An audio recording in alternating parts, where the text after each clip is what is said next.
சுடுகாட்டோட வாசலை தாண்டுனா நீ பெருசுன்னு நினைச்ச எல்லாமே அந்த வாசலுக்கு வெளியிலேயே நின்னுடும். அங்க எரியிற ஒவ்வொரு நெருப்பும் ஒரு வாழ்க்கையோட கடைசி அத்தியாயத்தை எழுதிக்கிட்டு இருக்கும்.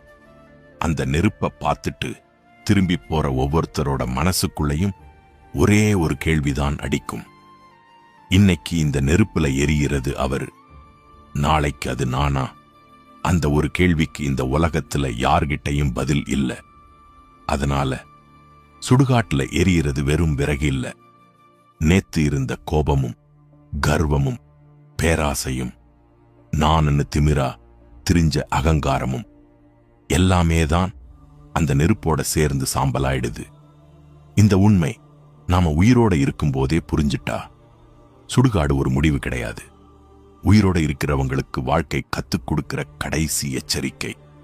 அதனால ஒரு கைப்பிடி சாம்பலா போற இந்த வாழ்க்கையில உன்னை சுத்தி இருக்கிறவங்க மனசுல ஒரு கைப்பிடி அன்பையாவது விட்டுட்டு போ. ஏன்னா நீ எவ்வளவு நாள் வாழ்ந்தேன்னு இந்த உலகம் ஞாபகம் வச்சுக்காது, எப்படி வாழ்ந்தேன்னு தான் எப்போதுமே ஞாபகம் வச்சுக்கும். இந்த வீடியோ பிடிச்சிருந்தா சப்ஸ்கிரைப் பண்ணுங்க, ஃபாலோ பண்ணுங்க, லைக் பண்ணுங்க. நன்றி.